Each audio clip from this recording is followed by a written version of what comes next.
এবার আপনাদের দেখাবো এএসআই অনুপ দত্তের খবর। আপনাদের মনে আছে যে তিনি ছুটে গিয়েছিলেন, সাংবাদিকদের দেখে ছুটে ভেতরে ঢুকে যান। সেই এএসআই অনুপ দত্তের বিরুদ্ধে বিচার বিভাগীয় তদন্ত শুরু করছে লালবাজার। অনুপ দত্ত ধৃত সঞ্জয় রায়ের অত্যন্ত ঘনিষ্ঠ বলে অভিযোগ। কয়েকবার অনুপ দত্তকে জিজ্ঞাসাবাদও করেছে সিবিআই। তো লালবাজারের এই তদন্ত নিয়ে বিস্তারিতভাবে জানবো। আমাদের সঙ্গে পিয়ালি মিত্র আমাদের প্রতিনিধি আছেন। পিয়ালি, কি খবর?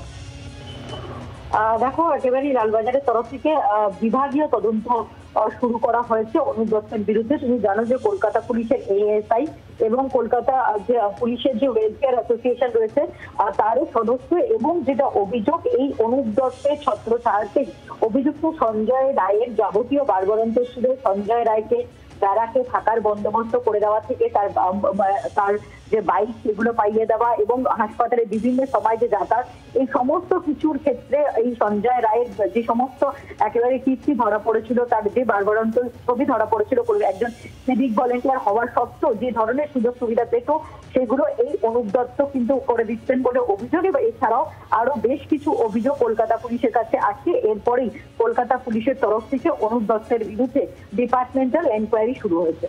ধন্যবাদ। পিয়ালি মিত্র আমাদের প্রতিনিধির সঙ্গে ছিলেন। এএসআই অনুপ দত্তের বিরুদ্ধে বিভাগীয় তদন্ত এবার শুরু করছে লালবাজার। অনুপ দত্তের বিরুদ্ধে বিভাগীয় তদন্ত লালবাজারের, এবং তার বিরুদ্ধে যেটা মূলত অভিযোগ, ধৃত সঞ্জয় রায় তার ঘনিষ্ঠ অনুপ দত্ত। কয়েকবার অনুপ দত্তকে জিজ্ঞাসাবাদও করেছে সিবিআই।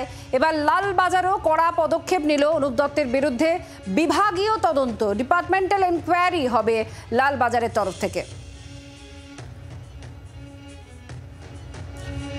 এসআই অনুপ দত্ত, তার সঙ্গে ধৃত সঞ্জয় রায়ের ঘনিষ্ঠতা আছে বলে অভিযোগ, এবং সে কারণেই তাকে সিবিআইও জিজ্ঞাসাবাদ করেছিল এই অভিযোগের ভিত্তিতে। এবার লালবাজার তার বিরুদ্ধে বিভাগীয় তদন্তের নির্দেশ দিয়েছে। এসআই অনুপ দত্তের বিরুদ্ধে বিভাগীয় তদন্ত শুরু করছে লালবাজার। অনুপ দত্ত ধৃত সঞ্জয়ের ঘনিষ্ঠ বলে অভিযোগ। কয়েকবার অনুপ দত্তকে জিজ্ঞাসাবাদ করেছে সিবিআই। এবার লালবাজার কড়া পদক্ষেপ নিলেন। এএসআই অনুপ দত্তের বিরুদ্ধে বিভাগীয় তদন্তের নির্দেশ দেওয়া হয়েছে। লালবাজার এই নির্দেশ দিয়েছে। বাংলার আওয়াজ, বাঙালির আবেগ, জি 24 ঘন্টা।